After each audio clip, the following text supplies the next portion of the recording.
Good morning and welcome to the NBA Daily for June 23rd, 2025. Coming up, everything NBA Finals Game 7, the Thunder are the champs. We're here to talk about it. What's going on, S?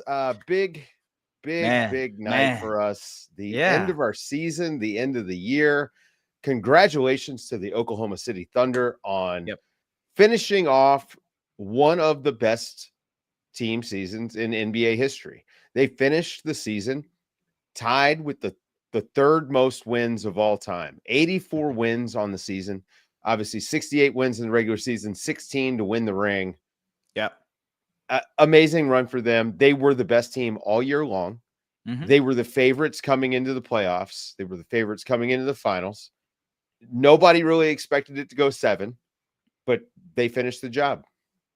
It was genuinely, you think back to every moment here for the Oklahoma City Thunder. And first of all, it's been a privilege to be able to cover this entire run for them because you look at like the start of the season and what the conversation was about OKC. All right, well, they disappointed last year. We need to see how they show it in the playoffs now.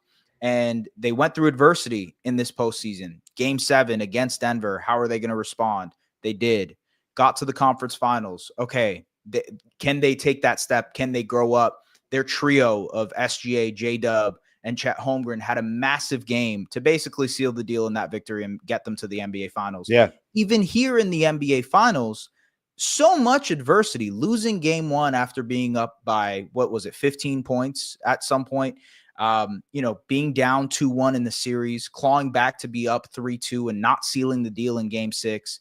And now definitively becoming the NBA champions in a way that was befitting of what they were all season, which was their defense.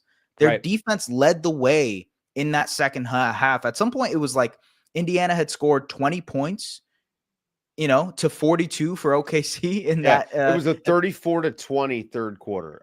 Basically, if you weren't TJ McConnell, there was about 15 minutes there where no one else scored except for TJ McConnell, which we just know at this point he's an unstoppable force of nature, especially playing in Oklahoma City. This was a masterclass, I thought, defensively in the second half for them. Credit to the Pacers for hanging in, and we'll get to the Pacers side of this because obviously so much there. Yes, there's a ton. But the third quarter for the Thunder, just from a defensive standpoint, they actually started throwing traps at TJ McConnell. That's how hot he was, dude. I didn't think I would ever say that in my life. TJ McConnell got trapped at half court in Game 7 of the NBA Finals. That's a real sentence. Incredible. Amazing. Yeah. And I even made a joke, maybe we'll see the box and one for the second time in the NBA Finals, and Steph Curry and TJ McConnell just get the special defenses. But the Thunder, their ability to just turn it up. Lou Dort's defense was excellent in this game. And then Shai Gilgeous-Alexander finishing up what was an amazing season. Obviously, he was the MVP, he was a scoring champ. Wins finals MVP, but he has this quiet 29, 12, 5 rebound game. Every single thing that the Thunder did well on offense went through him. Every single thing. Yeah. It felt like most of their points in the first half came either from him scoring or from him touching the ball. What a response from him, because he had 8 turnovers in Game 6. And the conversation I had, we had it on this podcast where it was like, man, that was a very disappointing game from SGA. You have to hold the MVP to a higher standard, especially in a closeout game. And the way he responded tonight with the way that he was making plays, driving the basketball, seeing the attention, seeing the doubles, but then also kicking it out to Alex Caruso or finding Cason Wallace in the dunker spot or getting it to J-Dub to attack off of a closeout. And that's the growth from SGA that you want as he progresses, as this quote unquote dynasty starts for OKC, just because he is so he still has so much left to get better at, Yes, of course, he is an incredible scorer. He is becoming a better 3-point shooter. He is unstoppable in that mid-range area. One of the most offbeat, helter-skelter guards that I've ever watched in my life. But look at just what he did in this game. That was different than what we've seen out of him. I thought, look, the greats ever to ever play. They control the pace of games. I think about LeBron in the 2015 finals, basically when he was by himself, and the way he started backing down, Andre Right. Iguodala, Yeah. right from like the 3-point line. I mean, the ways in which they bend the will of the game to what they want. That's what Shea did in this game. And again, it's not the prettiest stat line that you're going to see from him. He kept going for dagger threes. This is the thing at that the end, wants, he wanted right? his moment. He wanted his moment it. at the end. Yeah, so you could see. he wound up 2 of 12 from 3. Yeah. But I mean, the truth is, it didn't really matter that he missed so many shots because he really just dictated the pace of everything that was happening in the half court. And by the way, also, makes a couple plays on defense, has a great block that was a momentum changing block. I felt for them. So again, he follows up this incredible regular season with an excellent playoff run, finals MVP. This is one of the best individual seasons that we've ever seen. Yeah, I mean, I remember we talked about this in early June when the finals were just about to start and Shea had won his MVP, and it felt a little bit premature to talk about this being one of the best seasons ever. But from a guard standpoint, it's kind of undisputable at this point. Scoring champ, finals MVP, Western Conference Finals MVP, MVP itself, and now finals MVP and champion. He led the team to 68 plus wins, 84 wins. And they were I believe one of only 4 teams to do the 84 wins. One of 3 teams. It was them, the 96 Bulls and 97 Bulls to do so. You're win, right? You're in rarefied air when it comes to just like the all-time teams. And it's weird. I don't know, Dave, how you contextualize this. It's weird to like look at the way that they're celebrating, and it kind of feels nonchalant to them. Like they were very muted. They were very cool. I want to talk about not to get into the broadcast, because we will actually hang out and maybe talk about that a little bit on the stream.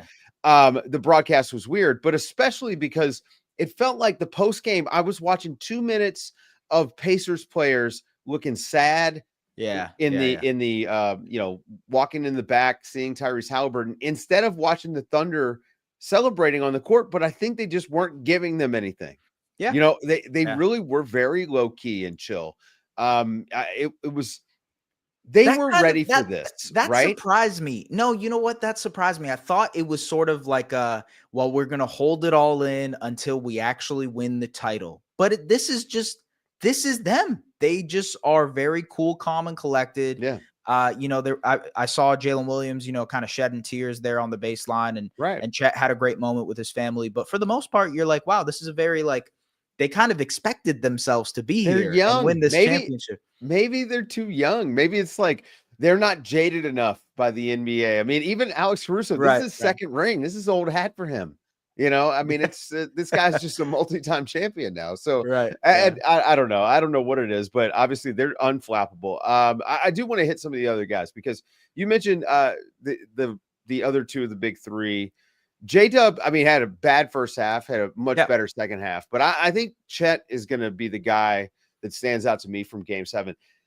His defense was massive. Excellent. And it's easy to say, oh yeah, he had 5 blocks. Of course, he had a great defensive game.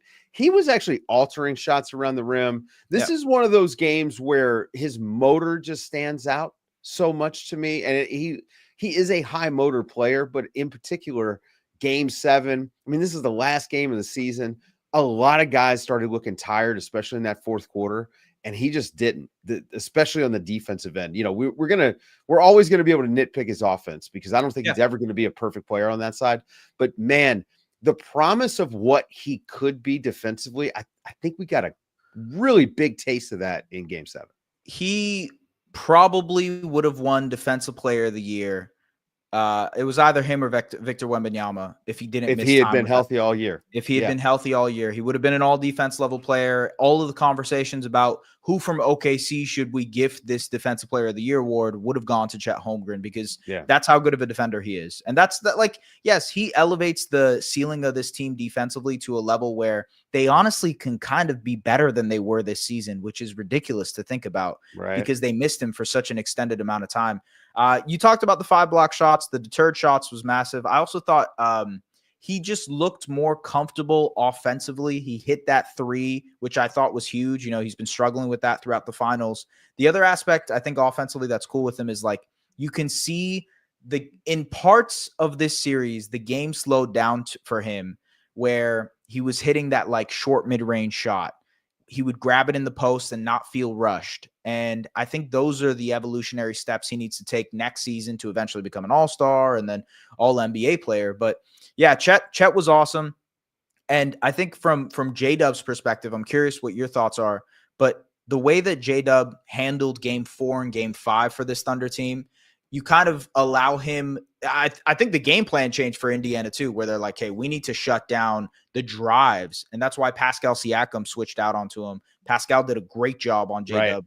Right. And I think that flipped the series where it's like, okay, now this is an SGA series where you have to handle business against Nembhard and whatnot. But yeah, what a run from this OKC trio. And it's kind of it's weird because it's just starting. That's what it feels like. That's the other thing is now I will say this is maybe the third straight champion that we've said that. Oh, we've got a dynasty coming. True. And I guess that is a pretty good segue to go talk about the Pacers side of this, because one of the realities of the NBA obviously is the injury situation, and Tyrese Halliburton. I thought, game 6 was heroic. Sports heroic. Let's be very clear here. That it's sports, right? Playing on the injured calf, and then he comes out and he's electric to start the game. 9 points in the first 7 minutes, and then what looks like a torn Achilles. I think we've all kind of been around the block enough to know. The Pacers. I think someone has reported it as an Achilles injury at this point. Obviously, we're talking about this right after the game, so nothing official. It seems as though his dad confirmed it on the broadcast. So, to the broadcast. Right. So, and obviously that's horrific. And I want, again, and it would have been easy, I think, for the Pacers to have rolled over after that. They did not.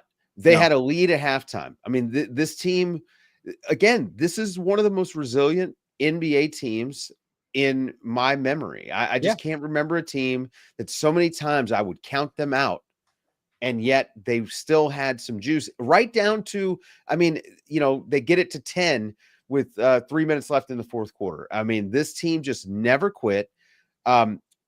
They not only played with a lot of heart. I thought Rick Carlisle's game plan was excellent. Again, the first half of this game, like the Pacers still, like even after Halliburton went down, still had a lot of hope and thought that they had a chance. Obviously, the third quarter for the Thunder just changed everything. But what a run for the Pacers. Yeah, honestly, we were kind of texting back and forth about this, but it was so devastating and gut-wrenching, and I still feel that way to watch the Halliburton highlight. And God, the broadcast was showing. Speaking of, I just, you know what? I grew up in a different time, man, because I remember growing up, you didn't see an athlete's injury over and over and over again. It was like every time out. Yeah.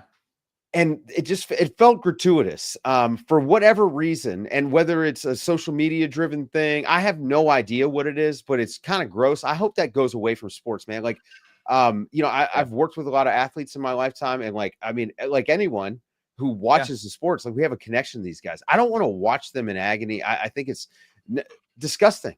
Yeah.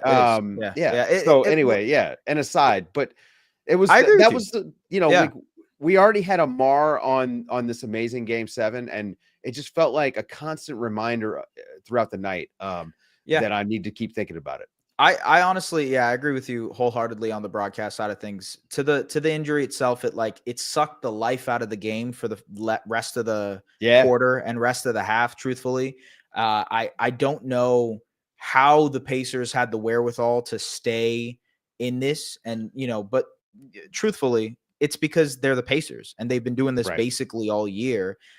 They have this egalitarian offense where they know that if one guy goes down, we have 7 different options. And you saw obviously TJ McConnell. First shot of the game. Quarter. Yeah. First shot of the game is an Andrew Nembhard mid-range pull-up. Right. Like, this is an unreal situation for NBA basketball in 2025. That dude just, that's the first shot of the game. So to your point, that's actually what it is, right? It was Nembhard, it was Siakam. Mhm. I think that if you're the Pacers and you're looking back at this series, you're probably looking at a lot of the Siakam missed opportunities.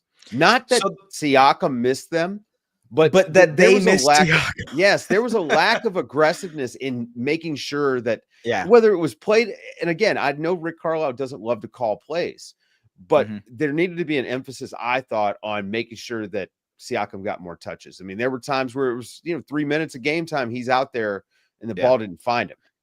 It felt like, so there was a stretch in the third quarter where there were about, it was a 9-0 run by the end of it by OKC.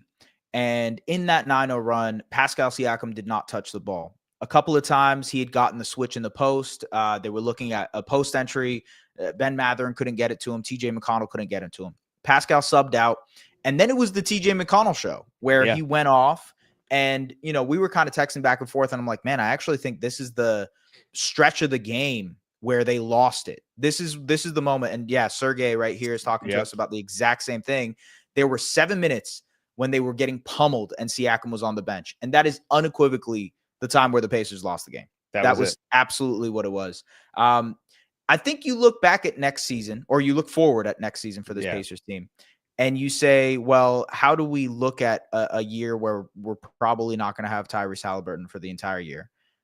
It's figuring out how you can implement Pascal Siakam more and run more of the offense through Pascal and see how much you can really push it with this team that has so much offensive firepower, even without Halliburton. Yeah, we're gonna have a lot of time to not just digest parse through the season that the Pacers had, but to also think about the next season. But the truth is, this is the third major, this is the third Achilles injury of the playoffs in the Eastern Conference of an All NBA player.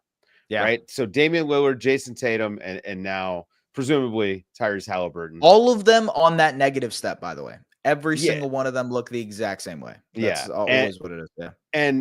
But the East is wide open. But if you're the Pacers, you're still probably going to be extremely competitive without Halliburton. You still have your best player in Pascal Siakam. And it's not that Halliburton's not important, but you do have guard depth. I mean, they're playing Ben Shepherd in the NBA Finals. So clearly, they feel pretty comfortable with the team that they've got. And again, I don't want to just get into next season yet, but this is kind of like the natural thing that we do, especially if a guy gets hurt on the last night of the year, right? Dude, he's out for all next season. You contextualize this entire postseason run for Indiana, and it was nothing short of magical. It really was magical. The Bucks series, the way that Halliburton stole that final game for them, the Cavs series, Halliburton stealing the game for them there, the way that they toppled the Cavs, a team that won 64 games, and then in the Knicks series, defiantly winning that with clutch moments and game one against the Knicks is going to go down as one of the most heroic efforts we've ever seen, with Neesmith shots and obviously the final shot from Halliburton to send it to overtime.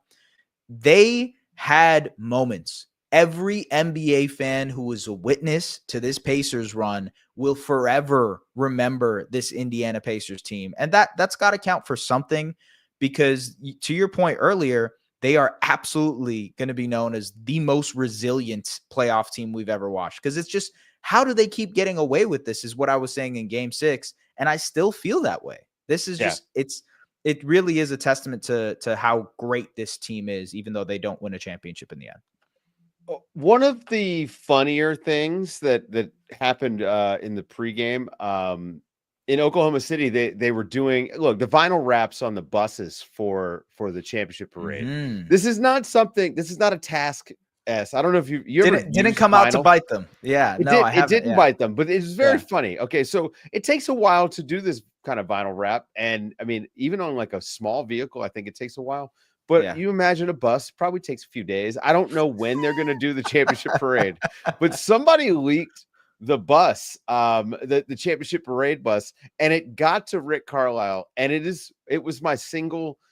I was already hyped for Game 7, but it was my single favorite pregame note heading into Game 7 was that Rick Carlisle was pissed that the Oklahoma City, I don't know, whoever runs the bus authority there, the mayor, we'll blame the mayor, was wrapping Yeah. the buses before the game. And I mean, I just thought like that was going to be an all-time billboard moment if the Pacers had won. So, in a lot of ways, like we got robbed of that as well. Yeah. Because man, OKC just never would have lived that down. Look, I know there's a lot of preparation that goes into after the championship, Sure. especially when it's game 7. There's Yeah. T-shirts that end up, you never see those T-shirts. We're That going to have champagne doesn't walk itself into the locker room. Yeah, exactly. There is a lot of preparation. And also, like, they had to do this for game 6 too, because they thought game Right. 6 was the closeout game. So this is the funny part about the championship, because it's a bunch of logistics behind it. Of people basically chasing whatever happens and whatever the outcome is. Well, the show part of Yeah. the sport, right? Like kind of intersect. But Yes. man, Yeah. I really loved how mad Rick Carlisle was. It Kind was of an incredible. all-timer. Yeah, like just an all-time. Again, that is this type of bulletin board material that goes into the Hall of Fame. So shout out to the Thunder for actually winning, because that would have been a nightmare. Hey, can we do a little Pascal Siakam corner right here? I know we talked about how they lost it with that third quarter, but I think this playoff run, at least from covering Pascal in Toronto and sort of the conversation around him before he had gotten traded to the Pacers, it felt as if, to me, it was a little disrespectful to the game that he had. Right. When he was in Toronto. He comes to Indiana. The team obviously perfectly fits what he can do as a transition player, as a guy who can play in this 5-out system, et cetera, et cetera. It's like a match made in heaven. Yeah. I think this playoff run cemented him as I don't even know what the thing would be, a top 15, top whatever player, but it solidified for everybody what Pascal Siakam is as a player. And I think that's important for him, right? He is. So yes, undeniably. He's quiet, right? I mean, it's one of the reasons that Halliburton was considered overrated by other players.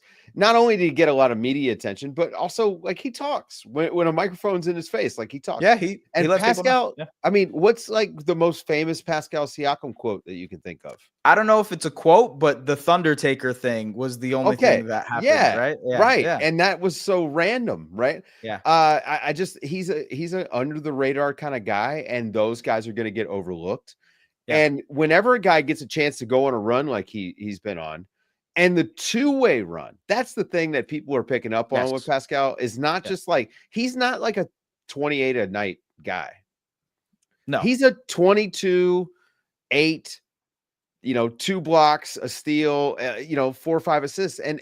But that kind of guy is so valuable in the NBA. And again, he's the best player, the anchor of their offense and their defense, actually. Yeah. He allows them to play small and big.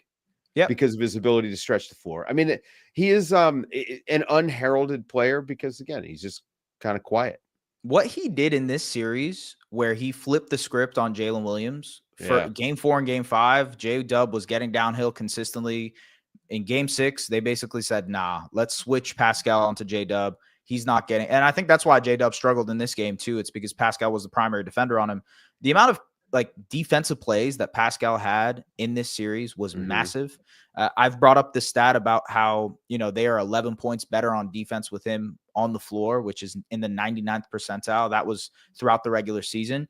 This is a guy who, in my opinion, now we can say, I honestly think solidified himself as a Hall of Famer because of what he did in this postseason run. At least when it comes to the NBA side, I think most people can now say, because the Hall of Fame, the Basketball Hall of Fame, it's not like it's the craziest place to be in. I'm just saying, but it's tricky though. So I would say this: if the Pacers win this title, well, yes, absolutely. Siakam is the Finals MVP. Then it's undoubtedly. I know, yes, right, yeah. right. And it is funny to say, does winning one game and really just winning one half of basketball make you a Hall of Famer or not?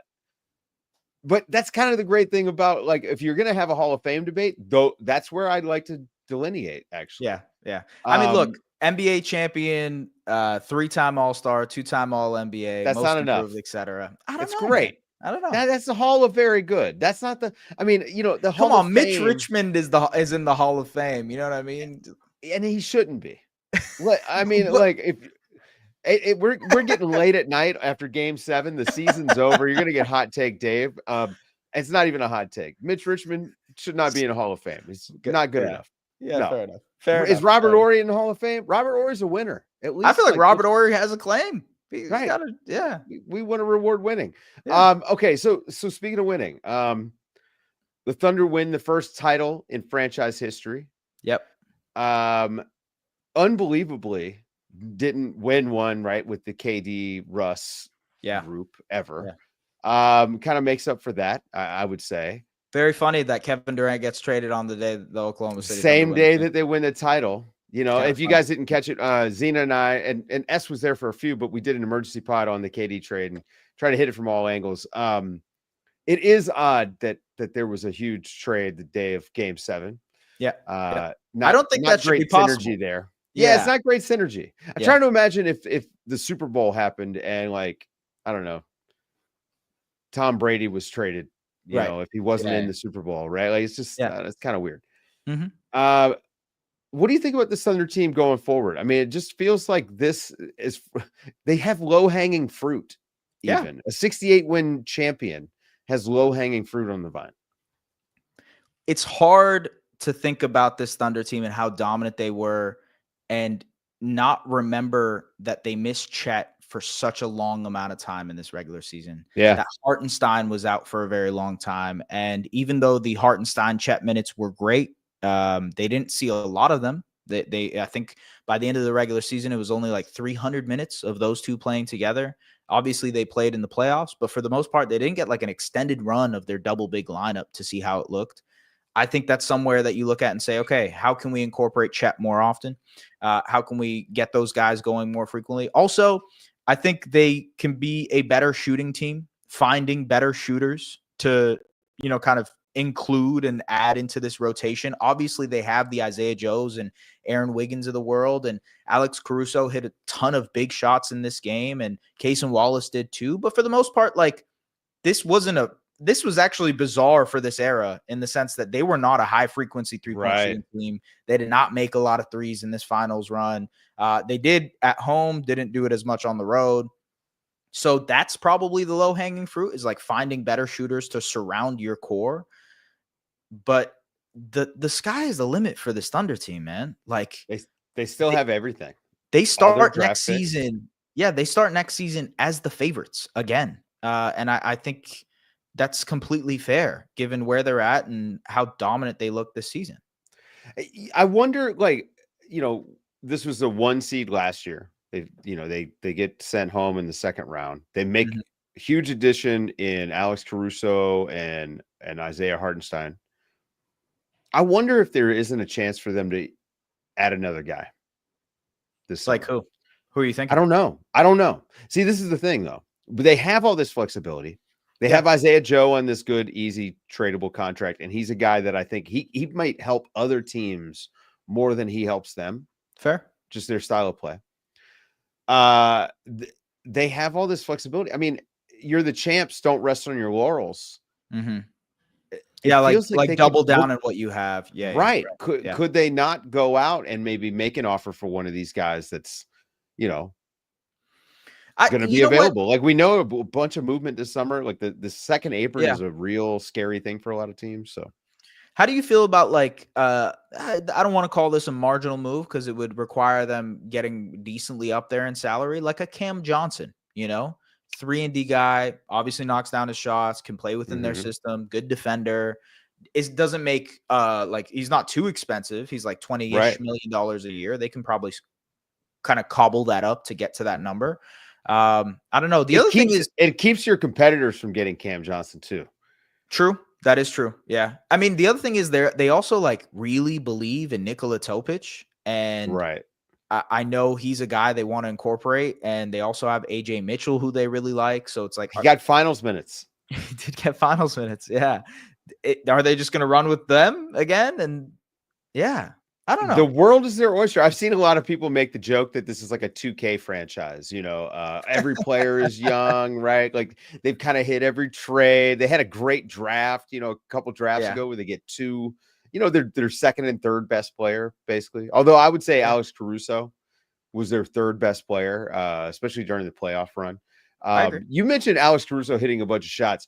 Are we at the point now with Caruso's offensive production where we have to stop saying that he is okay? He's obviously he's an amazing defender, but he's not like this negative on offense, and he's beyond a connector. I never thought he was a negative on offense. I mean, I used to call him a connector, but it was kind of a nice way of saying, okay, well, he couldn't make shots, he can't drive, he can't shoot, but the ball didn't stick. But now it's beyond that, because now like he hits shots, he finishes plays at the basket, although he had a very aspirational dunk attempt. Oh my God. I think he was trying to draw a foul on. I mean, it was yeah.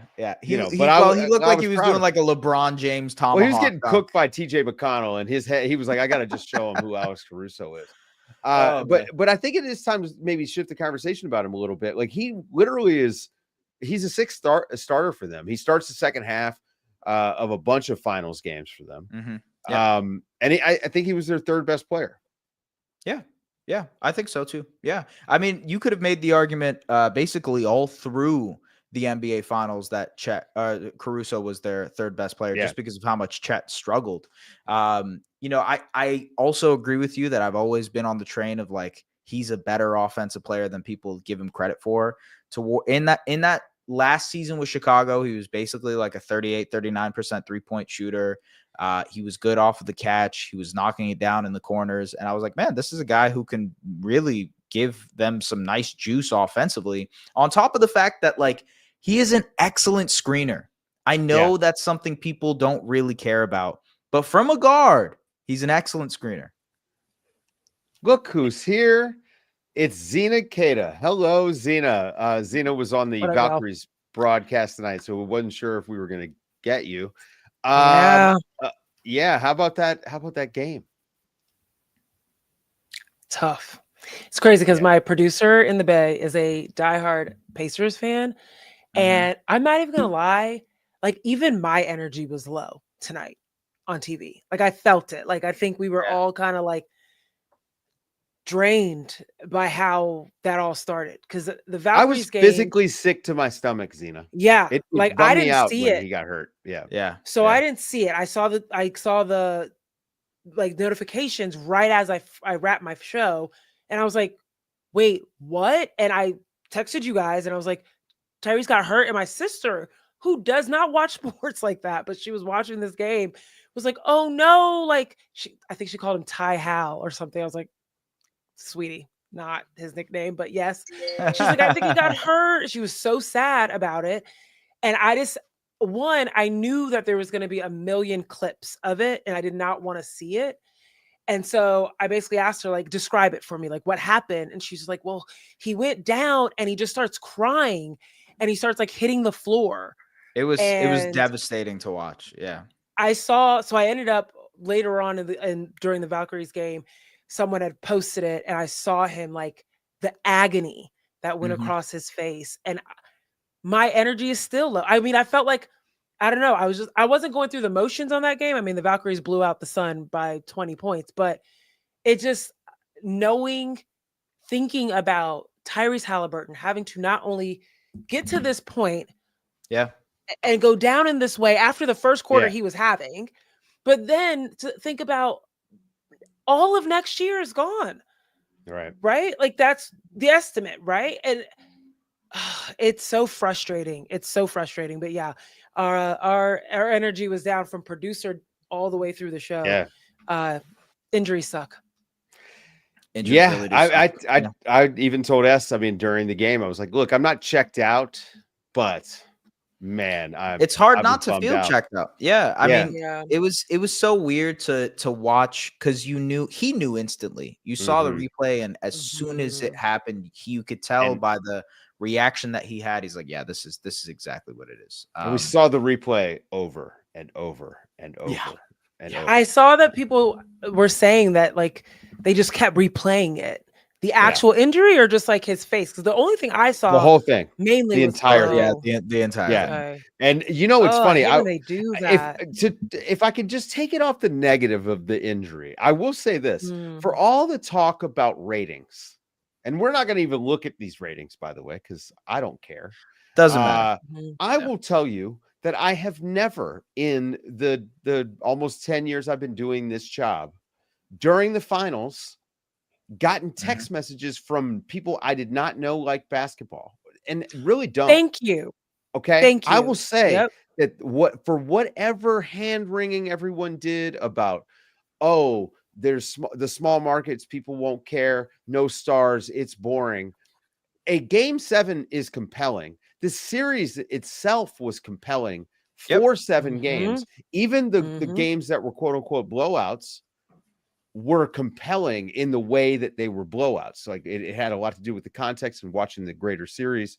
But I have never, the entire time I've been doing this job, gotten the text messages from people, random people. Oh my God, did you see that? I mean, it was a lot of it was about the injury, right? Like people were tuned into this game 7. And we've talked about this because, we were at the NBA Cup, right? By the way, OKC becomes the first team to lose the NBA Cup and win the NBA Finals in the same season. Congratulations. But we were at the NBA Cup and we talked about how much the NBA wants a Super Bowl. They don't have this tentpole event to sell, which is why we're getting the NBA Cup. It's why they're constantly messing with the All-Star game because they just don't know what to do with themselves. They got a Super Bowl in game 7. This was a Super Bowl. It felt like a Super Bowl. The game itself, even in the first half, felt tense and tight. Even after the injury, the Pacers it was a very noble performance by them, I think. And this is the sort of stuff that if I was a guy who cared about what the NBA was selling that wasn't basketball, which is really the best product that they've got, this is what I would be telling. This is the story to tell. Look at how our entire season came down to one half of basketball. Are you kidding me? Yeah. This is amazing. So again, for all the ratings talk, normal people that I would consider not even sports fans, people who watch the Super Bowl and maybe only the Super Bowl, were tuned in for this game. So this series, it had everything. Speaking of it being a Super Bowl, I literally treated it like a Super Bowl. I booked out my condo party room and had like 10 people over and watched it as if it was a Super Bowl. That's how it wings. Oh, I love that. We did have wings. Yes. Look, obviously we are diehard basketball fans here in this household. So we're locked into this type of stuff, but we even had people who had no idea what was happening. And they were like, all right, cool. So OKC is this team. They're supposed to be the youngest team. Okay, I'm bought into this. And you this told him about this guy, Tyrese Halliburton. You told the storylines. Yes. You talk about the storylines and they get bought into it. And I agree with you that this whole season has sort of been there's always been ratings talks and what's wrong with the league. There's too many threes. There's this discussion of how the game is played. And along the way, I hope everybody has realized that basketball is in such a good state. We are in such a good place with the game. The physicality that we saw in the postseason. If you guys remember the Rockets Warriors series, which feels like it was 10 years ago, by the way. Feels like it was 10 years ago. KD's on the Rockets now. I don't know if you guys know this. Crazy, right? So like that series to me felt like a rock fight, felt like it was just two teams who were fighting for the ball constantly. You think of the Knicks-Pacers series and how that was its own stylistic clash. There were countless moments throughout a bunch of different series. The Nuggets-Clippers series, which was incredible. And Dave, you had a couple of those games, and you saw the Aaron Gordon dunk, right? Yeah. So I just think we have been privy to such incredible basketball throughout this playoff run that how can we not celebrate the game and where it's at? And why do we have to make the discussion about TV ratings? It never has to be about TV. It doesn't affect any fans. So it's weird to me to even bring it up. And there's some dog whistling there too. Like, let's be honest about it. But I will say that this series pulled people out of the woodwork in my life, in my actual personal life. People were invested in basketball in a game 7, and we just don't get game 7s very often. So the NBA really lucked out. An amazing series. And in my opinion, it capped off an incredible season.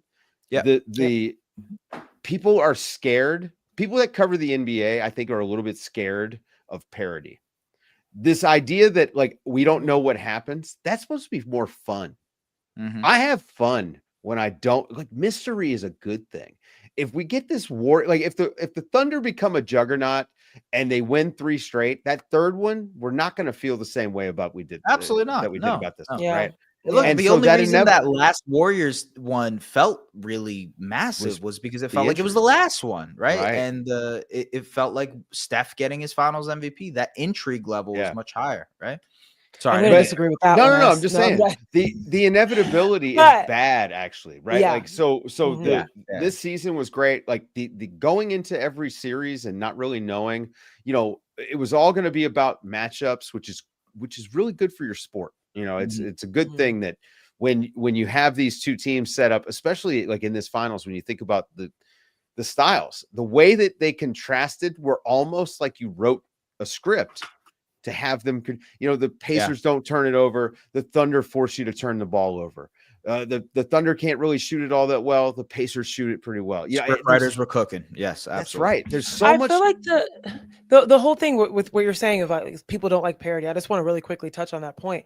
I really believe that, and I've seen this particularly on the women's basketball side, and some of my legendary writers that I grew up listening to and reading, being very laser focused on particular storylines and wanting to hype those up and over other ones that are also legitimate. Yeah. I do feel like sometimes older media members, and I don't mean like physically by age older, but just have like been in their jobs for a long time, or have been chasing the same type of story for a long time, whether it's something like, LeBron is the face of the league, or this type, whatever insert whatever storyline.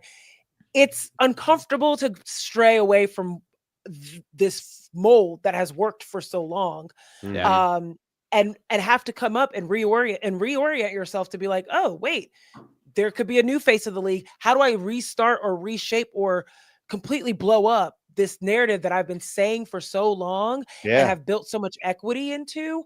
And I think that that's what this series and this season really did, was start to force people out of their comfort zone, right? Like you have to watch more than 5 teams now, right? You have to watch more than 5 teams. You've got to actually keep up with the players.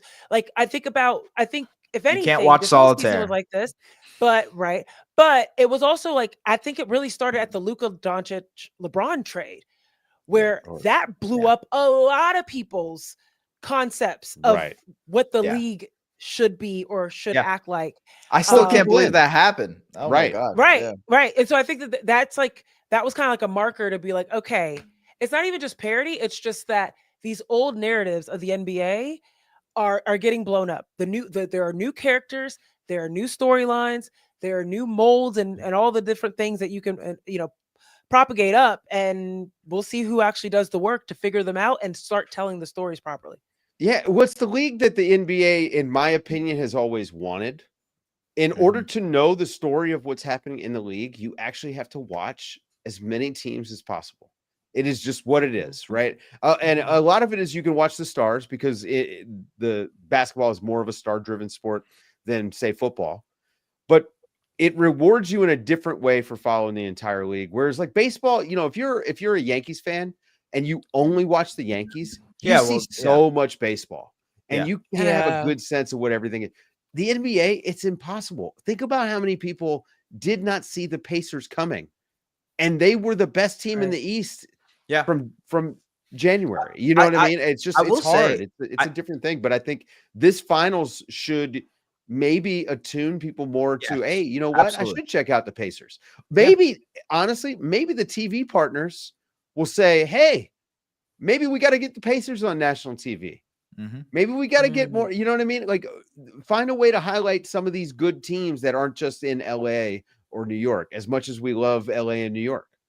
It's funny because we also have so much more access to games now than we had when I was a kid, right? Because when I was growing up, it was just like, all right, whoever is playing the Toronto Raptors, I'm watching on that any given night, right? Baron Davis rolls to town. All right, cool. We're watching Baron Davis and whatever team he's on, Charlotte Hornets, whatever.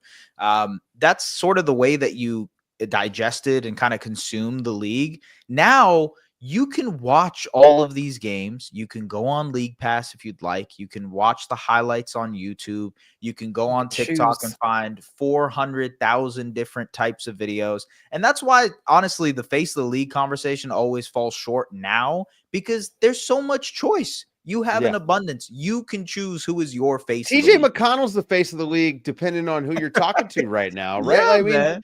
Yeah.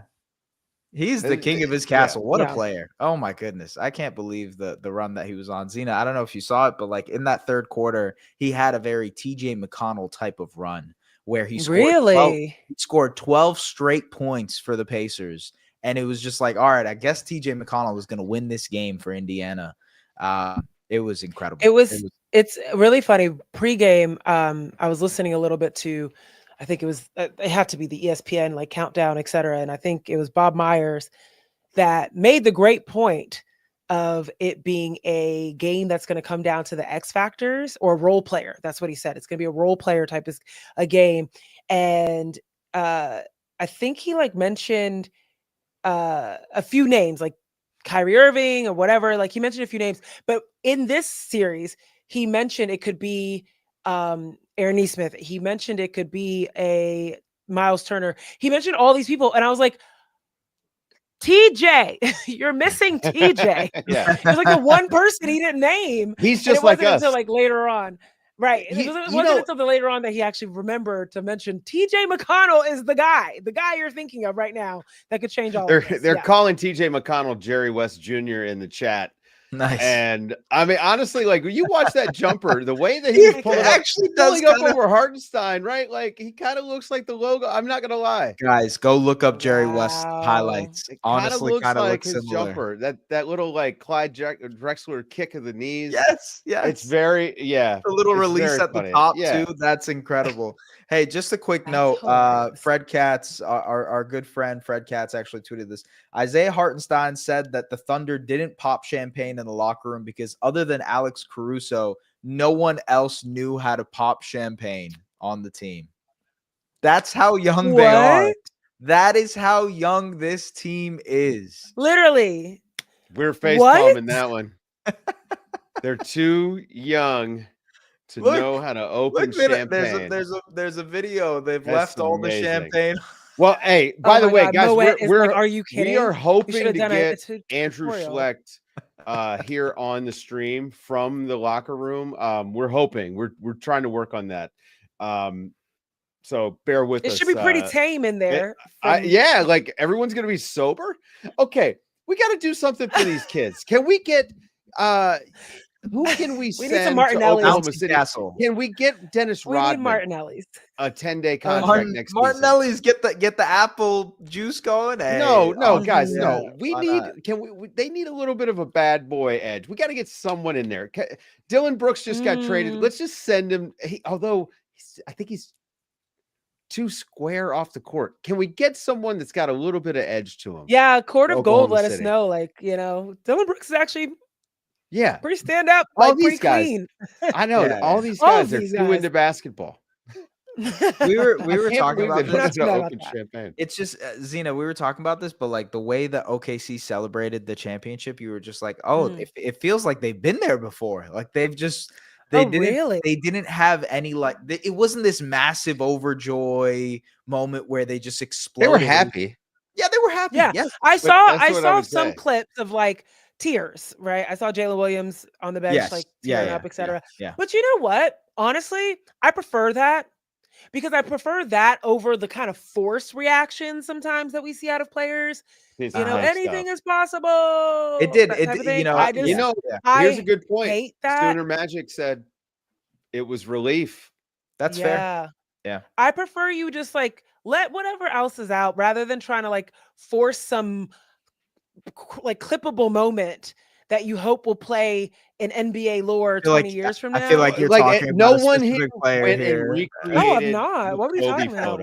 Right? Like that's what as long as we're not doing any recreation of photos, that just miss me with all that stuff. Yeah, that's what I'm saying. Like I feel like let those moments be let them live in the past and let them live in their own like they deserve their own Yeah. space. You do your thing. And so I like that OKC did their thing. Maybe we'll get something else if they, they repeat. So we'll Yeah. see. But probably not. I think that this is just kind of who these Yeah, guys this are. is their personality, Right? right? I think this is kind of who they are. And which, again, another reason why we had to endure a couple of months of face of the NBA talk instead of just saying Shai Gilgeous-Alexander is maybe the baddest man on the planet right now. And if that's not the face of your sport, then you're playing the wrong game. S is having a sneezing fit here while we're waiting on. I don't hopefully know getting Andrew Schlecht from the locker room. Although we were expecting him to maybe be covered in champagne, and he's not going to be. And now there's he brought those goggles for nothing. Damn, that's incredible. So, I'm glad he's. I hope he's enjoying himself though. That'd be awesome. While we've got some time here, let's kick around this KD trade just a little bit. I don't want to, totally take away from Game 7, but it's the first time the three of us have had a chance to, after having digested the KD trade. Feels like the people are a little bit too excited. A lot of people thinking that the Rockets, might be the second favorite in the West next season now that they got KD. And I know that they were the 2 seed this year. But I think the three of us are kind of in agreement. There was a little bit of a paper 2 seed. That was like a Tom Thibodeau 2 seed. Yeah. Right? Yeah. They were maximizing because they kind of fell apart in the playoffs. Like all of that did not manifest in the playoffs. And I think that's the part where KD really is supposed to fix things. He's immediately the person that can get his own bucket in the playoffs. But it felt as if, to me, watching the regular season, they were so much more athletic than everyone else. Like, even if they were making mistakes, they could make up for it because they could jump higher, they could run faster, they were so much more aggressive, and their defense was so good. But when the time came where it can't just be defense, and you need a lot of schemes, and you need guys that can run schemes and execute the schemes, that's where things fell a little short in the first round. They put up a good fight, but it came down to, can we drop a play for a guy to go get a bucket? Sometimes you just couldn't do that.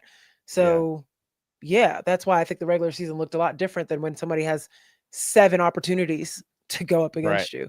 I will say, I think there's like so the things that we could take away from this postseason and OKC winning, right? Depth, right? You need to be deep. You need to be versatile, right? You need to be able to go to multiple different lineups. I think both of those things apply to the Houston Rockets, right? They're still very deep. They still have multiple looks that they can go with. They're a very good defensive team. Also, I don't necessarily know if we can apply this to every champion moving forward, but like your offense doesn't necessarily need to be incredible given the Oklahoma City Thunder and how their defense just willed it. You need to have an MVP level player in Shai Gilgeous-Alexander. Right. You could argue the Rockets just acquired that in Kevin Durant, although I'm not sure KD can get to that level anymore. We can maybe have that debate if you guys disagree with that. No, I think we're all kind of on the same page. Again, if he was 30, this is objectively, he's old. Right? Yeah. So like, also like, can we see him play in June? Because like injuries, right? Getting him healthy to the point. That's sort of the thing there. It's a gamble, but I think from a gamble perspective, it's fine to take because they didn't give up much. Like they still kept, like you guys said in the podcast, they kept their guys, they kept their young guys. They can still go out, even if they want to, they can still go out and try to trade for Giannis. Well, Rick from H-Town in the chat says they need shooting. Cam Johnson. Like Cam Johnson might be the guy this summer that everybody's saying, I wish we got. But he's been the guy the whole year. Right. That's right. He's been the guy for a while. I don't know why anyone didn't get him by the trade deadline. That was crazy. The interesting thing to me, I think for Houston is like, what do they do next? Like how, because they do have a lot of guys. I still think they have a consolidation trade that they can make. Yeah, right. Like absolutely and without even maybe moving Tari Eason or Jabari Smith, like I don't know where Reed Shepherd fits for them. They've got a Van Vliet extension decision to make, but I feel pretty certain that they're going to go ahead and extend him, and he's still going to be there. Yeah. But if Reed Shepherd couldn't get off the bench for them at all last season as a rookie, I mean, what are the odds that he's going to be able to do it in year 2, to a degree that makes a lot of sense. Like he may have more value for another team that's not as good. Yeah. And so, and then Cam Whitmore is a guy that I know that they would like to move, who also may have some value somewhere else. So they've got an opportunity here to upgrade in a couple of spots. Moving Jalen Green's contract, I think is obviously is huge for them, but also the Dylan Brooks money. Like they actually created themselves some wiggle room. Yes. To maybe even be a player like in a sign and trade for a guy. Yeah. And also like I hate to be the like easy answer here, but like internal development is a big thing for a young roster like that. Amen Thompson can be better. Jabari Smith Jr. can be better. Şengün can be better. Tari Eason can be better. And so you hope that some of these guys take some sort of step in their game, especially Amen Thompson, where I think we're all in agreement. Like he was a blossoming young star last season for them. If he can take another level and be a fringe all-star or all-star level player next season, then you have a very, very legitimate chance to be a championship contender. It's hard. You're banking on a lot of things if you're Houston, but you're also banking on Kevin Durant. And that's sort of the track record over the last couple of years with KD hasn't been the greatest. I don't know if I would bank on him again, but we'll see. Sometimes things turn out to be. I don't know. That is weird. Look, it is weird that this is Kevin Durant's 5th team. And I just refuse to act like it's not. Like he's one of the greatest players to ever play in the NBA. At a certain point, when you look at the track record and the way that things have worked out in Brooklyn. Look at the way things worked out in Phoenix.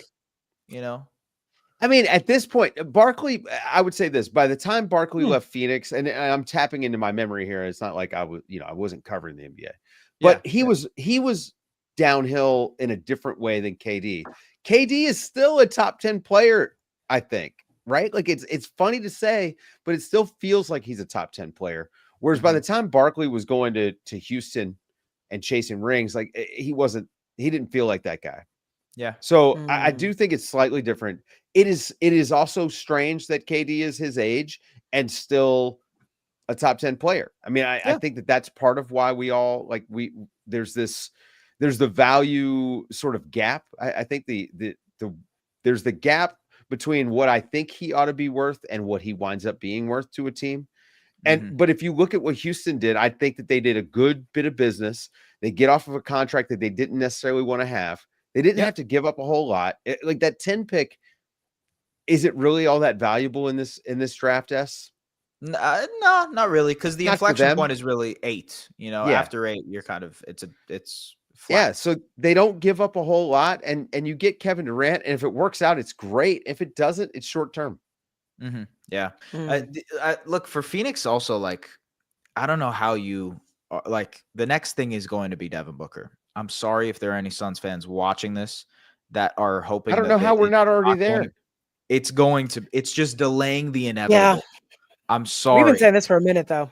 Yeah. I was just silent watching. To the point of the Rockets need shooting.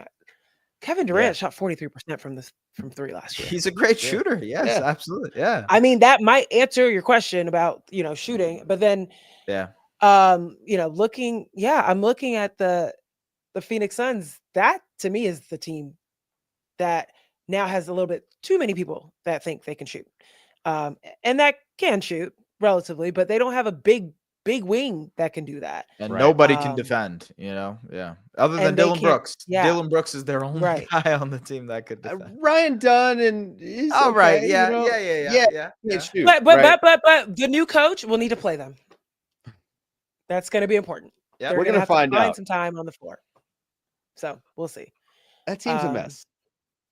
I don't know. Here's my thing. If you're Phoenix, we talked about this on the pod this morning, Zeno. I asked you to give him a grade, and you gave him an incomplete. And I think that that's fair of you. Let me be unfair to them. Okay. Oh wow, you gave. Well, because let's see what else they do. I'm with you. Don't know. Yeah, we don't know. We don't know. Maybe they've got something else cooking. I like this. I'll tell you what they did not include in the recipe. If they're still cooking, this is not in the recipe. Okay. The Houston Rockets still have future firsts of theirs. They didn't get any of those.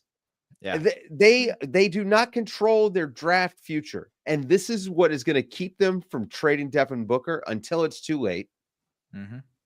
And they won't be able to maximize that value because while those draft picks are out floating in the universe, they just have no future. So all you can do is dump money. It's a money pit.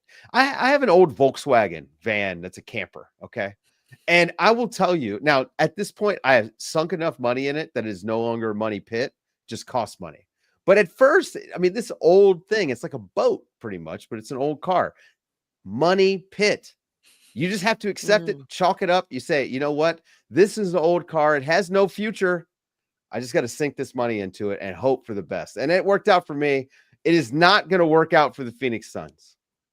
I don't think that their mechanics are up to the job. Like my thing is, it seems, the reporting is that they're not going to. It was a pretty good analogy. I've seen the Volkswagen. It's a pretty nice Volkswagen. It's nice. It's okay. Like they said reportedly that they're not going to reroute Jalen Green. Then they are already going to be a second apron team if they don't trade Jalen Green. So they're still going to be a team that can't aggregate contracts. So they can't compile Jalen Green and Dylan Brooks and go out and make another trade or whatever.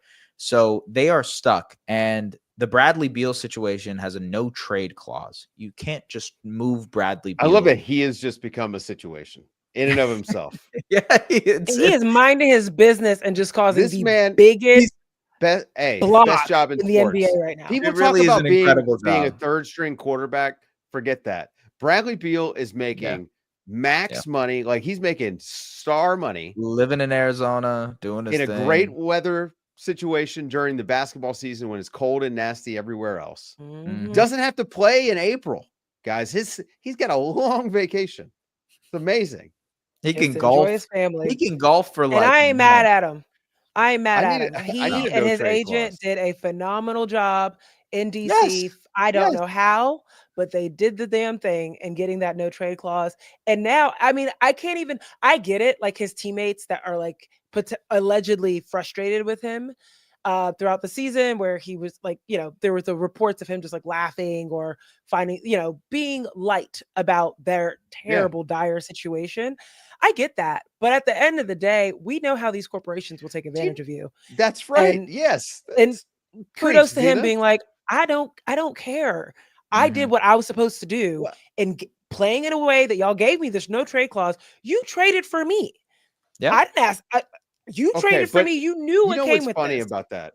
If Greg Popovich comes off of a loss and says, we're going to go drink some wine. We can live tomorrow. We all talk about how that's healthy. Bradley Beal, being in a place where he's living his best life, and just saying, hey, look, it's only basketball. That's somehow that's bad. I don't know. That's selfish. He's got the no trade clause. Good for him. There's a lot of people that think he might give it up. I don't see why. Unless it's a situation where he's going to go to a better team. But think about it. Like, what good team is going to be like, oh, you know what? Bradley Beal. What if Dallas said, hey, Bradley Beal, maybe you can get us. I don't see it. Bridge the gap. Right. I don't see a scenario in which. I don't see a scenario where he's saying, oh, yeah, I'll go sign up for that. I mean, Milwaukee would have been interesting, maybe. I was about to say that's the team that's going to trade for Bradley He's Beal. Very good at working off of DHO. I think that there's a world where him and Giannis have good chemistry. I actually was saying this last year during the season. I thought that Milwaukee, that should have been a guy that they thought about. He's a decent player. He's not a great player. He's not going to be a substitute for Damian Lillard. He's not going to be as good as Chris Middleton was for you. Yeah. But he is better than, Gary Trent Jr. Yeah. So maybe you just do a Bradley Beal for Damian Lillard swap because Dame is going to miss next salary. Season. It's pretty close. Yeah, it's probably close. And that, it would probably get you in the conversation because Dame would, obviously miss a year in Phoenix and then he comes back and he has whatever. He's expiring when he comes back, I think. Not to get too nitty gritty. Here on the late night live stream. Can we spin back to the finals for a real quick second? Yeah, no, I was hoping we were going to go back there. Yeah. Okay, all right. I want to talk about the Oklahoma City Thunder because they're the NBA champions. But you're right. Some of the stories individually of these guys is incredible. Alex Caruso going from a G League guy obviously becoming a Right. massive cog for the Lakers in their bubble championship. And then now kind of whittling away in Chicago, getting traded, becoming a champion here in OKC, a massive part of what they did. You think of Lou Dort, undrafted player who was, I mean, he was on my radar basically just because he was Canadian, but for most NBA consensus was not on anybody's radar, got to that point. The SGA of it all, in the sense that he was traded in the Paul George package. No, I don't think anybody here, when he was traded for Paul George, would have assumed he would be the MVP of the league at some point. Thought he would be good. Thought he would be an all-star. Did not think he would be MVP type player, but he turned into an MVP. All of these stories have to like kind of accumulate and just make this championship roster, right? I just think that's awesome. Like that's the greatest story that you can tell about a team of like guys who are wildly composed. You know, we just talked about how level-headed they were throughout their championship run. I just think that's kick ass. Like that's very, very cool of them to be. And there's the stories that they individually had kind of meshed with the character of what the team was. A bunch of underrated guys who didn't really expect anything out of, and now they're champions. How great is that, right? It's amazing. And you can go down the roster and find even more. I mean, I think Chet Holmgren's story is pretty amazing. Like the fact that he basically had to sit out his rookie year and within the next 2 years become such a pivotal part of this team, despite all of the doubt around, is he big enough? Is he strong enough? He literally got hurt right before he entered the league, right? And then you look at Mark Daigneault, same thing as far as like a G League story coach. There's so much up and down this roster. I also think about, this is a team that immediately got Isaiah Hartenstein and figured out a way to use him. There's how many excuses have we made for give that team just one more year? They still need a mold. They still need a meld. They still need to figure it out. Immediately, they figured it out with Isaiah Hartenstein. So how many months did it take the Timberwolves to figure out how to use Julius Randle? Correct. Right. Correct. I mean, and I would argue Tom Thibodeau never quite figured out how to use Karl Anthony Towns all season. Yeah, exactly. Right. That's also like capitalizing on your window, because you think of the Memphis Grizzlies and how like everybody, you know, if you in 2021, people would have been like, wow, the Grizzlies have such a massive window to them to be able to win a championship. John Morant, Jaren Jackson Jr., etc. They did not capitalize on their window, and now it's, you know, it's the dominoes are kind of falling for them to probably eventually break up at some point. OKC capitalized on it. They lost against Dallas, and they said immediately, what do we need? We need rebounding. We need veterans. We need another defender, another guy on the wings. They went out and got that. So it's awesome team building from the perspective of Sam Presti and what he's done, but it's also like finding character guys. And I know Andrew is a guy who loves talking about that. It's like getting the right type of guys in the locker room. That's that Sam Presti, San Antonio Spurs background, right? Like you're not quite doing everything based on a guy, like how he's going to contribute to your culture, but you definitely are not bringing anyone who detracts from your culture. Yeah. And again, like, it's a lot of people called this corny, the team interview thing after the post game. The fact that Jalen Williams, J Will, not J Dub, is so important to this team. And he's like their 12th guy. I mean, like crucially important to the point where they can't trade him. This is such a key to their locker room. And I think it starts with what Sam Presti kind of wanted to build there.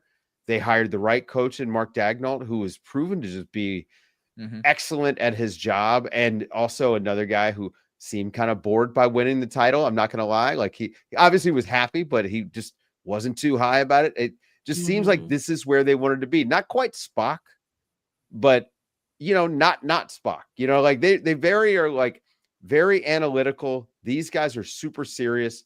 And they were fun as hell to watch all year. I mean, the style of play, it would have been nice if we could have turned them into villains, like, oh, they did everything right.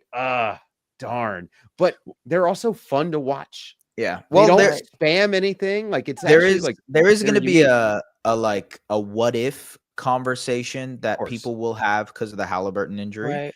And Right. naturally, I think that is incredible motivation for this Thunder team to say, well, there's still people out there who think you guys probably wouldn't have won if Yeah, Hali. it won't just be Hali. It'll also be Tatum, Yeah, yeah, right? And absolutely. it'll Yeah. also be Dame. Mhm. Like there will be all of these people that want I to don't know if give the Dame one asterisks. will come up as much. But Or not The Dame, other excuse two, me. the other No, two, The other no, two. but You're right. Tatum but the for other sure two, will. the Tatum one will, Yeah, for sure. Because if I you think about I this, honestly, okay. like gets into some hypotheticals, right? Like, how would OKC have fared against a full strength Celtics team? Right. That would have been Mhm, interesting mhm. because they are a little bit different. I mean, they were obviously way different than the Pacers. Yeah, I totally. think that you get into Yeah. some stuff like that, especially with the Tatum injury, but they were the best team all year, bell to bell, wire to wire. I just, there's no asterisks. Absolutely, there absolutely isn't. I'm laughing because or I was like chuckling to myself thinking about when we were at the NBA Cup. I don't know if it was a hot take, but I think it was like one that you, Dave, labeled as like my first hot take on the show. And I was like, I think OKC is going to win the championship. And it was based off of how Oh, they I remember that. reacted Yeah, I remember to that. their loss. And it was Mhm. what Dave just laid out of like the corny group interviews. But for me, what I had seen was just how much of a group they were and how connected they were. Um, it didn't feel gimmicky. It didn't Yeah. feel extra. It didn't feel for the cameras. It felt authentic. It felt homegrown. It felt impenetrable that this is how they operate with each other. It doesn't matter who's watching. Mhm. And that's what I had seen back then. And now this, that I just put that connection in my mind as you were laying it out. I was like, yeah, we've seen this all year. And what's so great, I think, like to your point, S, about like this just being a really great story, is that at the end of the day, like when we got to think, macro about basketball. Sure, there's the NBA, but like where does this all start? Little kids in their driveways, in their AAU teams, in their, whatever. We see the little kids with their little sleeves and doing the like ice in my veins. They're Yeah. 8 years old, whatever. These are their role models. These are who they look up to right now, right? Yeah. These are the guys that they want to be and they want to emulate. And to see the type of basketball, like Mhm. actual X's and O's that Yeah. OKC played this year, to see that be rewarded with a championship is great for the growth of the game. And like to see that be to see a team full, like top to bottom, be full of guys that are just about the game and want to play it right and want Mhm. to do the right things. Like sure there's mistakes made, but like usually in an effort to play the game the right way. Like that's really great. Mhm. For the essence of the game, the essence of basketball as a sport, because we've seen a lot of teams that have won and there might be some personalities that don't necessarily indicate that you'll be good at basketball. But Mhm. we've seen those personalities influence the rest of everyone that watches basketball. Like, oh, maybe I got to be a tough guy, or maybe I got to be a guy that like talks a lot of Yeah. trash, or maybe I got to be a guy that's really, I don't know, emphatic in the way that I show up out on the court. And it's like, well, look, this whole team, OKC, they just play ball. And I don't think that those other guys are bad for the league or bad for the essence of basketball, but it's just cool to see like, okay, this also wins. You don't have to do the other things too. OKC is a that's all. team. If you ever run into someone who's like, stop watching the NBA, they don't play defense. Yeah. This is Well, this yeah. OKC is the team for you. I That's mean, what you honestly, Indiana was the team for you too. Indiana My is also the God, team for Indiana you. I too. think actually, if you like to see people hit shots, the NBA is for you, right? Like Yeah. you don't want to watch college basketball. Right. I will say it is nice to see a team that was able to turn it around so fast and not be stuck in the mud. Yeah. Tanking is bad, but tanking is a path to contention. The unfortunate thing in the NBA is that there's a lot of teams that never get out of the tank. Or when they Mhm. do, it's the play in, right? Like Yeah. OKC did everything actually right. They glad checked you every said that. box. I just saw a quote that was incredible that I wanted to share, but you like perfect segue, Dave. Wow, this is perfect. Okay. Sam Presti said this after they got eliminated last year. When we do get back to the finals, we want it to be an arrival, not just an appearance. So this is an appearance in a major. This is not an appearance. This is an arrival in a major way. To your point, like that, we can very easily imagine OKC is going to be back here again, and like to your point about the identity, they have that identity. The defense is a part of it. The way that they're able to, I think all of this feels sustainable. I actually think they could be an even better defensive team moving forward. That's the cool part about this Thunder team is that there's still so much room for them. Room for improvement. Their MVP is 26 years old. We watched him get better in the playoffs. It's nuts. And honestly, could argue watched him get better in the finals. I mean, this game 7, if you go back and if you guys go back and watch it, NBA TV has been really good about replaying all the games the next day. Yeah. Go back and watch it. Just watch how Shea just completely controls everything about the game in the second half.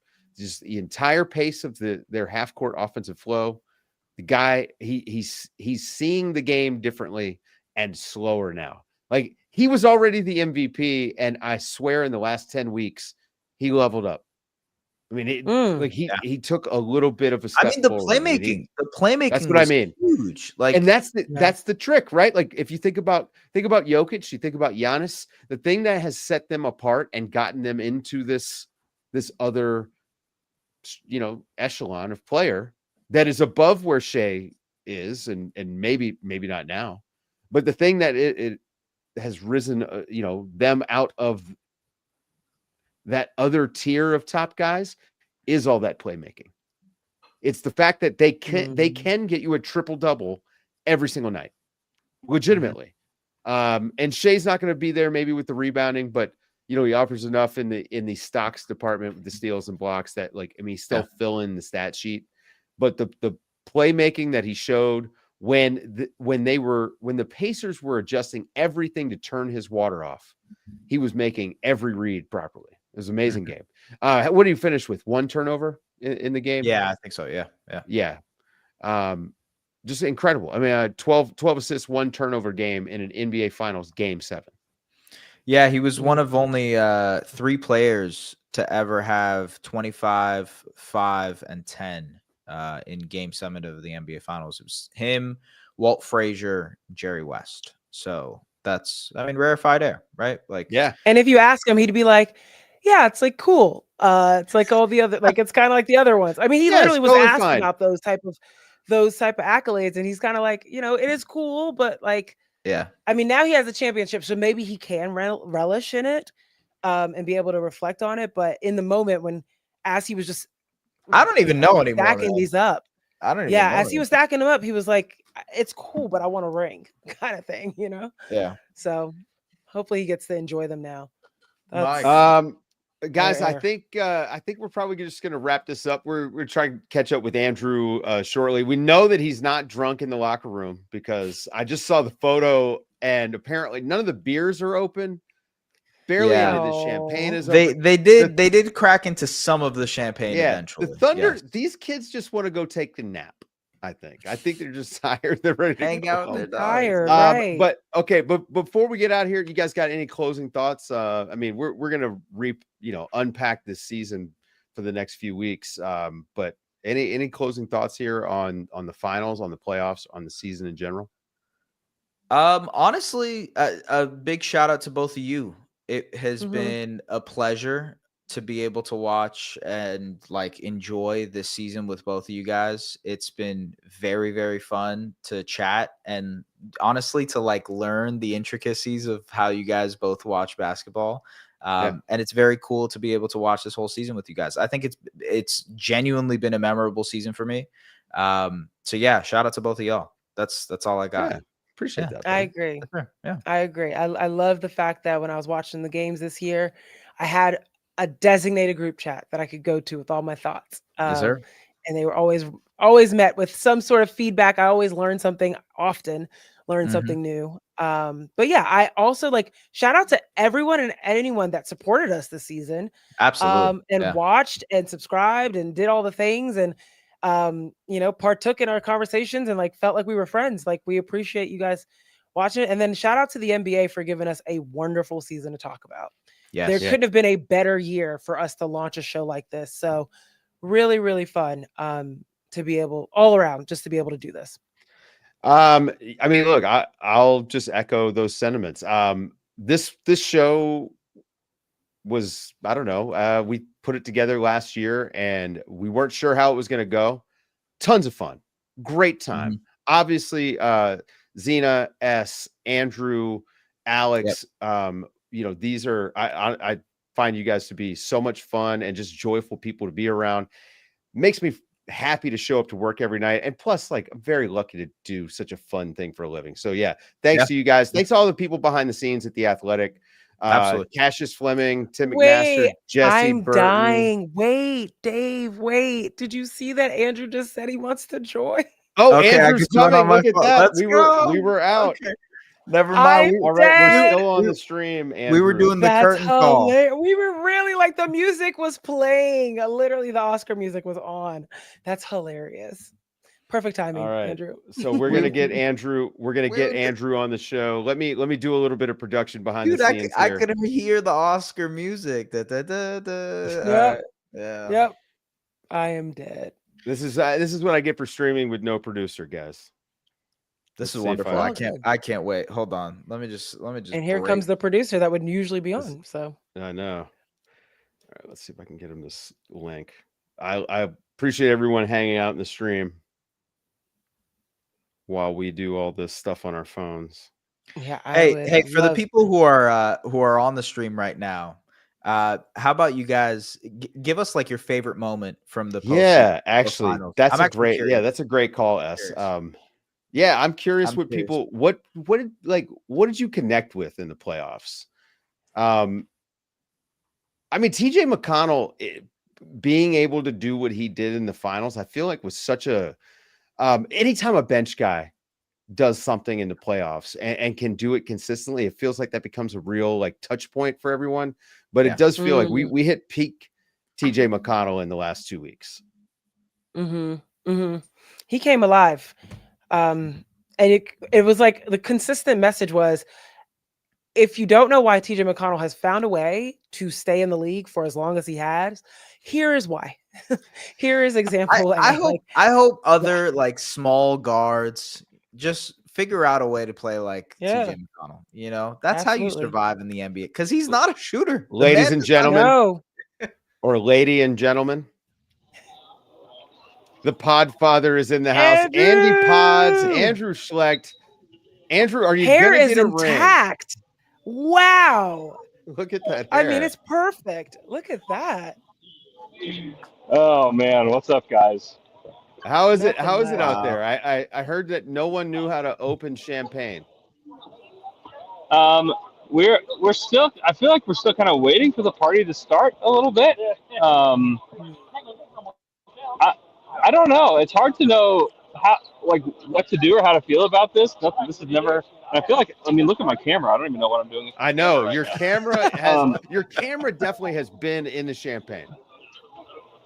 There you go. This is not connecting well at all. I'll keep it like this. I'll keep it. Yeah. You're good. Yeah. I mean, the players and coaches and everybody, like, it just feels so surreal. You know, it's hard to believe that this actually happened in Oklahoma City. Yeah. Is like something that people keep saying, you know. Wow. I've had like many off the record, like a lot of off the record stuff with like people throughout the team, and there's just like this like jubilation and this kind of everybody just feels like they can finally just breathe a little bit, you know. Yeah. The players, they're having trouble like putting it into words, you know, the feelings that they have tonight. It's very surreal. It feels very surreal to be in this building with confetti everywhere and people not telling me I can't go places because I'm just going everywhere. Yeah, well, the rules are out. Look, rules are out. Summertime now. There are no more of these tiers, no wristbands. You go where you want. And pods. Just tell them the Podfather is in the building. It's the Podfather, man. So okay, so the it's funny that you said that there was like a sense of relief, because they did seem a little bit subdued after the win, and they've been like this all year. And you know, you've talked to us a lot about them. Obviously, you're like, you know, you're Mr. OKC. You've described them to us this way. We just all assumed that eventually the top would pop off. Yeah, exactly. And they're just hungry for more? Like are we supposed to be scared of them? I think so. Honestly, I think so. Because like this is just a laser focused group, man. I've seen a letdown from like Mark and even from Presti a little bit. Like they're enjoying this. They're like really taking time to like kind of breathe this in a little bit, and it's been really cool to watch and really cool to see, and even have like moments with them. Myself has been very, very cool. This is special. This is something really special. Something that Oklahoma City has never had. Something that we thought was not even possible. And no one dreamed that something like this would ever be possible in this city. And to actually see it happening, it's surreal. I mean, there's just tons of people crying and cheering, and it was very cool. I got to spend for myself. Like I got to go sit with my wife and kids up in the stands for like a few minutes during the fourth quarter, and like it's just one of those moments that I'll never forget personally. And then you think about like what this team has put into this year, and what they started this rebuild and hoped that something like this could eventually happen. And Presti's finally got the monkey off his back. He's won a championship, and now this feels like the beginning of something for them.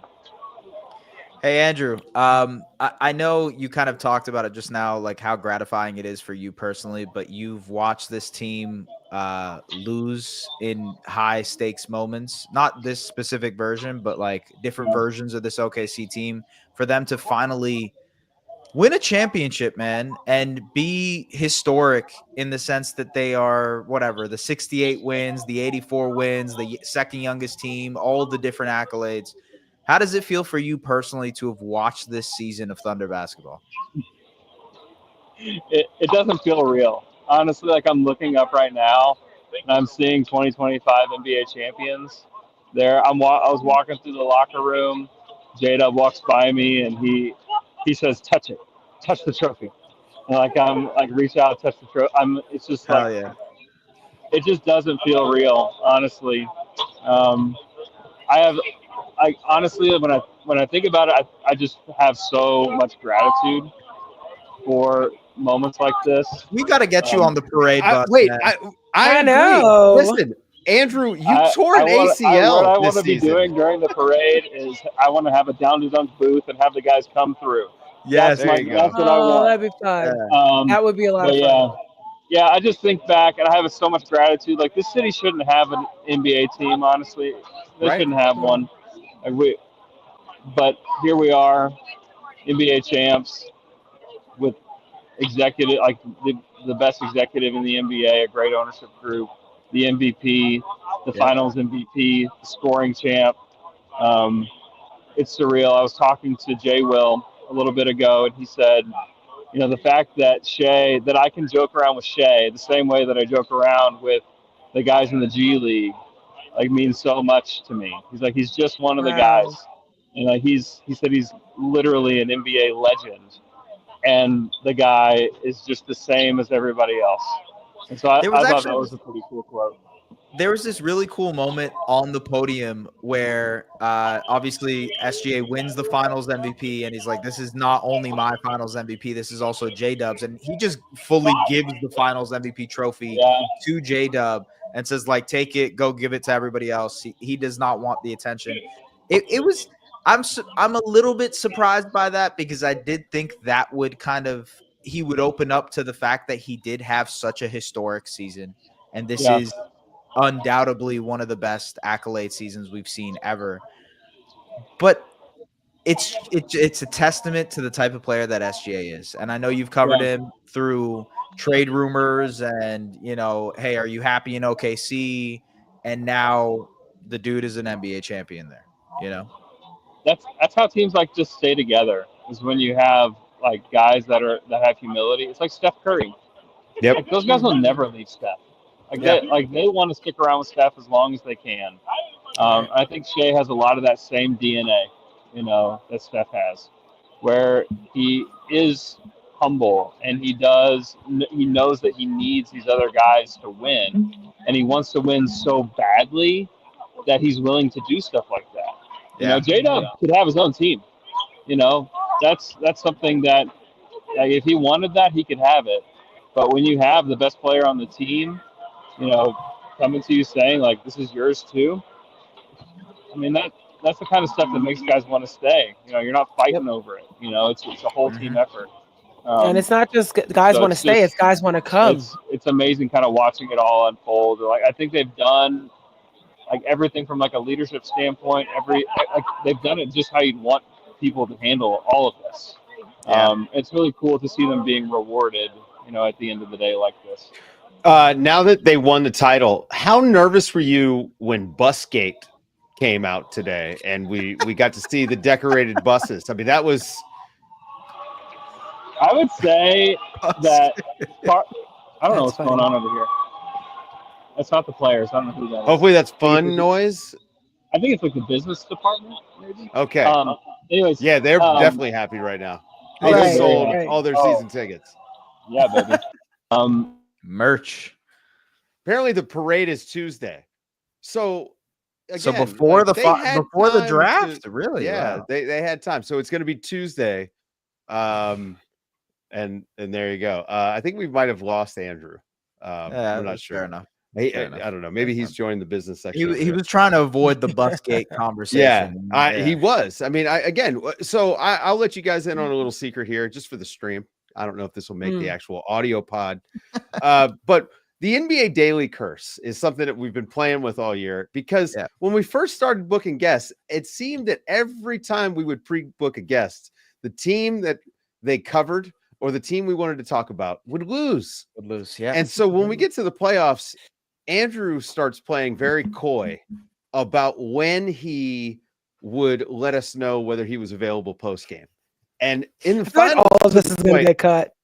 It might. It won't be cut from YouTube. YouTube is forever. I understand. I think it's in the National Archives. That's true. So Andrew's coming back just in time for me to let everyone know. You're back. You're back. I'm explaining the NBA Daily was hilarious. By the way, what? It was it was really, really great effort from Rick Carlisle. Yeah. To try to rile up people because it's like, man, I was about to raise my hand and be like, hey, Rick, by the way, did you know that there happen to be T-shirts that say that you're the NBA champion in this building right now?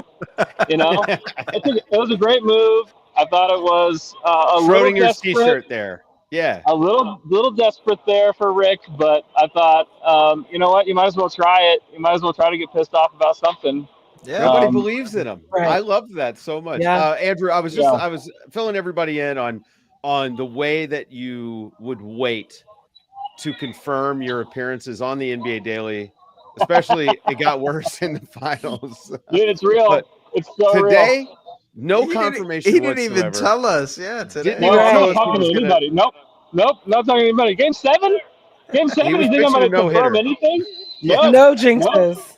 Nope, not jinxing. Superstitious as hell. I love it. Listen.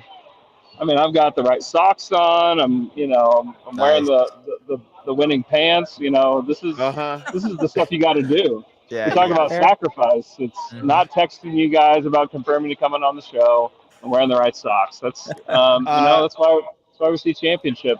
Just that's it. Scrolling around here right now. Okay, all right. So look, before we get out of here, Andrew, I'm going to ask you what I just asked these guys. Obviously, this was an amazing year. I think just overall in the NBA, an amazing year. Obviously, you cover the Thunder, and they just won the title, so incredible. Unreal. What's like one thing you're going to think about from this season that's not just the championship? Oh man, honestly, I think this is a year that if you love basketball, this was one of the best years to watch the NBA. Yep. I think like night in, night out, there was always something. There was always something to watch. There was always a storyline to dig into. There was always a really good game on. I mean, think about like all the playoff games that we got to watch and cover. Like it. I agree. We lost him again. I agree, though. Yeah, no, he's right. Am I back? Am I back? You're back. He's back. He's back. Yeah. Can you hear me? Okay. I can't hear you guys anymore. I keep getting phone calls, and I can't hear you guys okay. anymore. Anyways, great basketball.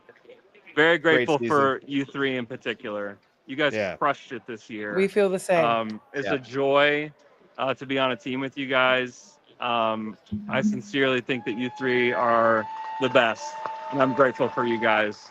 I can't hear you at all. Oh yeah.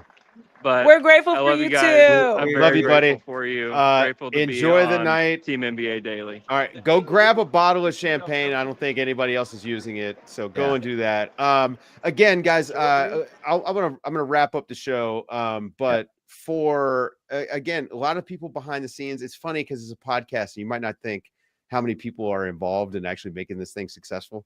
This year, I can truly say it was a team effort, and there's like 40 people involved with making sure that this show happened in the way it did, with the people it did, and at the time of day that it did. Even, I mean, we've got our producer Grayson Moody is based in the UK, and that guy crushed for us all year long. I mean, even with I would send him some of the crazy notes, the craziest stuff you've ever seen typed into Slack. Hey, you think you can do this? And the guy, he pulled it off every time. So shout out to Grayson. Happy birthday, Grayson, by the way. He's off this week. It's his birthday. So shout out to Grayson. Happy birthday. And again, Andrew Schlecht, who's the executive producer. I mean, I know like he's a host on the show, but he runs a lot of stuff behind the scenes. He makes it so I don't have to sit on Zoom calls, which is amazing for my life. Makes it so much better. That's my guy. We've been doing this together here for a long time. So, thanks to him. Alex Spears, who I think is one of the best hosts. Yeah, he he sits really in front is. of a microphone at Hilarious any level whatsoever. well. The guy's so good. We're very lucky to have him. Zena S, you guys have made it fun to show up to work every single night. It's so easy because we got a great season of basketball. And like Andrew said, something fun happened every single night. But if it didn't, we made it fun. So thank you guys for making my year so great. And again, shout out to our team behind the scenes, Cassius, Tim McMasters, Jesse Burton, all the people, Julie Scott, who even the sales team, right? Like everyone involved in making this show happen. Joshua Kidd. Yeah, Joshua Kid. Kidd. Yeah, that's right. Oh, yeah. Everybody. Shout out to No Dog. Anyway, all the folks that were on here all year, Sam Amick, Marcus Thompson, Fred Katz, Law Murray. I mean, I could go on and on and on. The list goes on and on. My God. We have a stacked deck, and stick with us, guys, because this was year one. We're only going to get better. We start draft coverage tomorrow. We're probably I was about to say, we'll see you tomorrow for the draft. That's right. We got the draft coming up. We got big trades coming. We got free agency. We got summer league, and we're all going to be out there. So stick with us. We really appreciate you guys. Thanks for everything. If you're watching this on YouTube, like and subscribe. Go and do that to a bunch of other videos too. Why not? If you're listening on the podcast and this somehow makes it on there, leave us a 5-star review. Thank you so much. So for Es Baraheni, Zena Keita, and Andrew Schlecht, I'm Dave DuFour, and this has been the NBA Daily. Thanks for waking up with us.